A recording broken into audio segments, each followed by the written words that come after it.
Welcome to Popternative, where we dive into topical discussions from the worlds of pop culture, social media, and sports. Here is your host, Peter Remoliotis, aka PD Beats. Hello, welcome to the Popternative podcast. This is the podcast and talk show where we have digital discussions from the worlds of TV, film, music, pop culture, everything really. Depending on the guest, we talk about it all. As always, I'm your host, Peter Remoliotis. And on social media, you know me as PD Beats. You will recognize my guests from a show on Netflix called Orange is the New Black. We are with Vicci Martinez and Emily Tarver. Ladies, welcome to Popternative. Right, Hello, thanks for having us. How's the quarantine been for you both?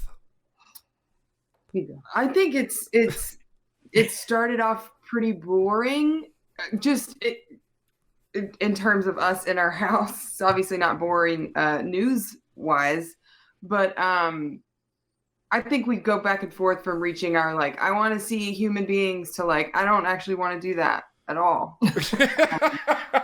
Fair enough. Before, and I don't now. I have we both have a little bit of social anxiety, so yeah. I've been productive. I don't know about you. I've been pretty productive during this time. I found some shelves. Yeah. She's been really productive.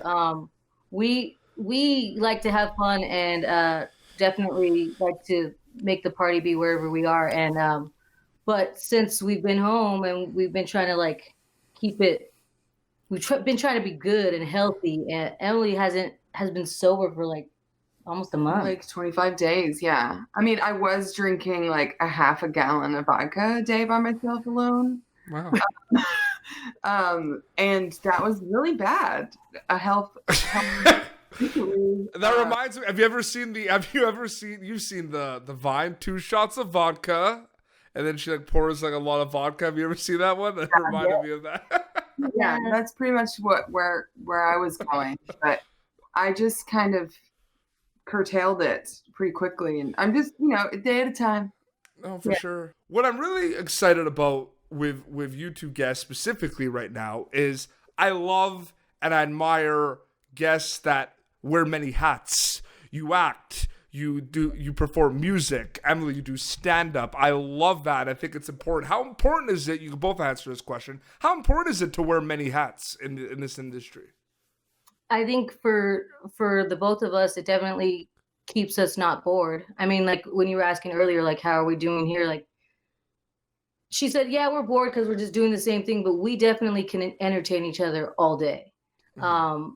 And I think that we can, add, I can add some little ideas here and there, even if they're not good, but you'll entertain them. And yeah, I think it a lot of times in the beginning of my career, it was oh, Emily does comedy. And then when Orange came out, now people are oh, you do comedy? And I'm yeah, I guess. I don't know. Is that cool right now? If it's not, I don't do it, and I never did. But I never did. I think that's just, child's play to study comedy for 15 years. That's interesting to me, though, because on Orange is the New Black, your character, you weren't very funny. No, I mean, it's, I think comedians and people that have comedy in their wheelhouse, me since I've been alive, just because my parents are funny, it's a coping mechanism for extreme mental illness. So it's very easy for, I think, comedic people to go to a dark place. It's kind of, it's not two ends of the spectrum. It's they kind of go hand in hand. But I do kind of find that fun. Oh, sorry, what were you saying? I was going to say, I had watched, I was a big fan of the show before I was on. And so watching her character and, making a relationship with her as an audience member and then meeting her, I was this is not the person. This is not that person. And I mean, I think you did a great job totally making me take on a different vibe because acting. Because all she does every day is just make me laugh. So, well, what was that opportunity for you? What was that opportunity like for you, Vicci? I mean, you come you're doing your music thing. You're on The Voice. You're making music. You're making a record, and then you get this opportunity to play Daddy on Orange is the New Black, who, in my opinion, is one of the best characters. Thank you. Like, in such a slow amount of time, your character became a fan favorite. Have you ever thought about that too? It's like one of the most high-rising characters in the history of television. I'm serious. Like, I definitely felt the same kind of vibe I felt like when The Voice was happening. Like, something is going to change. And it was an uncomfortable feeling, but I just was like, right now, I just need to do my best and just focus on that. And my mom always used to say, as long as you show up doing your best, like, at least you can't sit there and just be like, man, I could have done this different. You know, like, at least when you watch over, you know that you put your all into it. And I think for me, with music and with this, it's just like, I want to create a relationship with the audience. So I think when it came to Daddy, one of the ways that I do that is with music and being myself. So I kind of just tried to be myself as much as I could with Daddy. And that even changed the writing for the character, because they wanted me to be a little bit more mean. And I was just like, I'm kind of nicer in real life. Like, I'm a lover, not a fighter. And they were like, and then they kind of switched it around a little bit. So that was nice to be.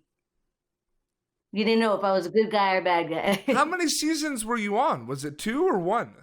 Just one.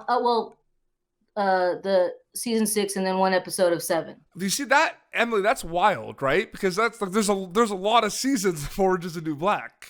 Yeah. And we think and we know about we remember Daddy. Like, if you told me like name me 10 Orange Is the New Black characters, like Daddy would be like the 4th or 5th that I would bring up. Like, honestly, definitely. I go on Reddit a lot. I'm of course subscribed to Orange Is the New Black subreddit, and there's always discussion about Daddy. Like, I mean, obviously the main characters get talked about on there. Not that it's the end all be all of forums, but it's really surprising to see how much people love and hate Daddy, but love Vicci always. Oh, so. I love Daddy. I thought Now, your character is called Daddy. Now, this is a question for both of you. Are you a fan of the dad jokes?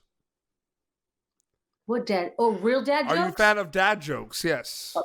I think that's all I ever do. I'm actually a dad joke connoisseur. Okay. So I'm that guy that could just rapid fire the dad jokes. Like, there was a kidnapping on the weekend, but it's okay. He woke up. I love that stuff. And then, you know what? I went to this really good restaurant. It was such a good restaurant. Amazing food. But, there was zero atmosphere. Zero atmosphere. There's no... It was on the moon. I think I messed that up. Hold on. I definitely messed that one up. It's okay. We're just done. No, he didn't mention that it was on the moon. I didn't mention it was on the moon. I messed it up. It was on the moon. And was like, it's okay. No. In outer space. But he didn't say that, did he? No, I did say it, but you did? I did. I don't think I said it. I don't think I said moon, but you know what? Why shouldn't you trust stairs? Because they're always up to something. That's a good one. They're always up. Yeah. I was gonna say because I was gonna make it long, like because they'll walk. Okay, I got one. Why do stairs make you sad? Because they always bring you down. God. Did you just make that up? I just made that up. Why did the coffee mug file a police? Oh, I just messed it up. You guys are messing up my jokes. I'm not doing this segment ever again. I got excited because I thought it was a good segue because your character is Daddy. So I was like, the dad jokes. But I mean, also a subreddit. It is. Yes, it is for sure. There's so many amazing TV shows. Orange Is the New Black is one of the best TV shows. Like, it's one of my favorite shows of all time. And I've interviewed a lot of people from that show. I went on Instagram Live with Hunter Emery, who played C.O. Hopper. Love that guy. Love that guy. He's a nice guy. Great guy. And it's just amazing, like, how many seasons it's had and the fan base worldwide of Orange Is the New Black. And it's not like you're not making seasons anymore, but people still talk about it and watch reruns. What do you both think about the longevity and the lasting legacy of Orange Is the New Black? I don't think Emily ever thinks about it. I think she thinks that that she never acted before, that she's never going to be an actor again, and nobody thinks about her ever. She wasn't even on the show. There's no such thing as Seal McCullough. That's what goes through Emily's head. But when we get to reality, we do kind of like pinch ourselves. And I mean, it was really cool, right, when the last season came out, and seeing, you know, like going to Netflix just to watch something and seeing like Emily's face on they kind of Netflix. changed the thumbnail, you know, like yeah. And sometimes it's me, sometimes it's her. Sometimes in the back of my head, and we're like, oh my god, we're like on there, and people are scrolling. Yeah. And right now, we just are sad and think that we're never gonna work again. So this question is for both of you, and it might be obvious, but I hope you know what I mean. How did you guys meet? Orange is the New Black, obviously, but like, how did you meet? Like, was it working on specific? Was it like a table reading? Like, when did you first meet? We were on the show, obviously, season 6. Mm-hmm. We never filmed together. That's why I asked, right? Because I was curious. We never filmed together until the very last episode, like the kickball scene, and that's where we met. And what happened is they sent us home early one of the days because it snowed too much, so they couldn't like. The continuity from the day before, there was no snow, and then it was like, oh, this scene happened 2 seconds later, and now there's snow. That won't work. You're going home. Bye. Yeah, so we weren't even really going to meet each other, but we were all circling around together to be like, okay, who gets to get in the vans first and go home? And her and I just started talking, and it really was about mustard. She was like, oh, I just want a hot dog. But she was like, I don't want the New York mustard. And I was like, you talking about that French's? And then she got me this for Christmas this year. It's vintage mascot for French's mustard. You know, French's made ketchup for a little bit, and it didn't make sense to me. Didn't work. It didn't work. Heinz makes mustard. Yeah. And it's a yellow thing. I don't buy that. I see you. There's ketchup in there. I know it. I bought it when it's like in the 3-pack at Costco. Like, yeah. Are you both going on Instagram Live, or is it just you, Vicci? Just Vix. It's just Vicci? Later on? Yeah. It's going to be me, but I'm going to probably try to coerce her into coming in. But I mentioned this before, the preamble, before we taped. I mean, everyone's doing Instagram Lives now during the quarantine. But, you know, the OG IG Lives here, like during Orange is the New Black, I mean, you two were doing them like pretty good amount of time, and they were awesome. And it was her idea. So just to kind of, what's the word? Trendsetter? Go back to? Oh, yeah, go back to. Just to go back real quick is Emily and I met that day. She found out I sang. I found out she sang. I heard her harmonizing to the song I was showing her. I asked her if she would do a show with me that week that I had at Rockwood in New York. And she said, sure. And why don't you come over to my house? And why don't we post a video so that we can promote your show? Promote it, because I was in a comedy band for a long time. And you know, it was all about like getting our own crowd to UCB, the Upright Citizens Brigade. And so we did a ton of promoting ourselves and always did a video and always did stuff like that. So I was like, well, we got to do that for this. So we kind of started making those videos together. And for sure. That's how that came Question for Emily and then for Vicci, same kind of question, 2-part answer. It might be, you might have like a couple things for each, but I want to know for you, Emily, about stand-up comedy, the best thing about doing stand-up comedy. And then I want to know the hardest thing about doing stand-up comedy. And then Vicci, for you with music, the best thing about performing music, and then the hardest thing about performing music. Go, Emily.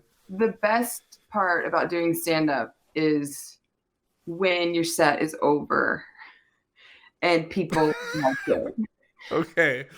That was like your dad joke. That was taking a little downturn there. The hardest part is what goes along with just being at a venue, like getting up on stage, waiting for your turn, and then kind of hanging out with the saddest humans alive. In the interim, you know, at the comedy table where everyone's just pretending real hard that we have a friend, because you know what comedy I love? I love the comedy kind of like that, where you're answering a question but you don't think you're really being funny and you're hilarious. I think that's the best comedy. People that just go up and just talk and they just feel like, I have a friend named Ryan Halpenny, and I swear he would be an amazing stand-up comedian, because he always has like whenever you tell him something, he has a little story or a little opinion, and he's not even trying to be funny. And we're always like, that's a bit, that's a stand-up bit. And he's like, stop it, stop saying that. You know what I mean? Well, that's definitely in the realm of comedy. I mean, there's a lot of comedians like Judah Friedlander and Todd Barry who do, crowd work. And they kind of just go up there and talk to the audience and riff, and, their bits weave through that. But I love that type of comedy as well, where it's just like, this is this person's personality being honest off the cuff, but they're also comedically mathematic geniuses. Oh, absolutely. Now, Vicci, I used to be a concert promoter, so I see what the performing music, the whole thing, right? Like it's nuts. Okay, like the whole day. The whole day. And it for the most part, it sucks. You know what I mean? Like loading in sometimes can be like one of the worst and dragging things to do. You know what I mean? Yeah. But once you get on stage and you're playing in front of everyone, I mean, and everything starts, it feels like it's like one of the best feelings. Yeah. Yeah. Sometimes I think like, with different bands, there's different equipment. There's like you were saying it earlier, like we have different hats, and I feel like in my music I had different hats, and sometimes there were times that were really like high anxiety because I was trying to get too technical, and I wasn't just letting myself lose myself with my band on stage. And I think that's when it started to get harder for me. But that was just also because I was just trying to evolve as a musician. But because I was doing shows, it was the same thing. So I was doing it in the public eye, basically trying to grow up. No, amazing. Well, it's a crazy world. And like I said, I really admire the fact that you both do many things. I love that you perform together. I love that you do little projects together. It's awesome to see. It's really cool to see. Thank you both for coming on Popternative. I really appreciate it. Thank you, Pete. Thank you, Pete.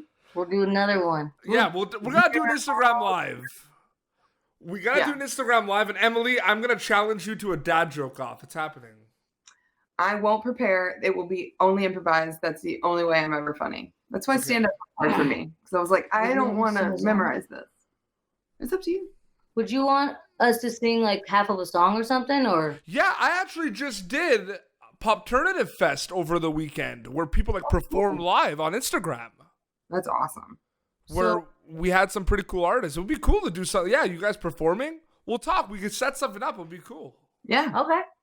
Absolutely. Where can people follow you both on social media to keep up to date with everything? At Emily Tarver, EmilyTarver on Instagram and Twitter. And at Vicci Martinez, just Vicci Martinez. Amazing. Well, thank you so much for doing this. I really appreciate it. Good luck with your live, Vicci. And no, thank you both. And I hope you're staying safe during this quarantine. You too. And everybody who's listening, you guys follow the rules of the people that are smart. Absolutely. Well, this has been Popternative, youtube.com/Popternative for previous episodes. And until next time, this is Vicci Martinez, Emily Tarver, and Petey Beats signing off. Thank you for tuning in to Popternative. Make sure to check out our past episodes of Popternative on YouTube. Be sure to like Popternative on Facebook and follow us on Twitter. This has been an Autograph Communications production.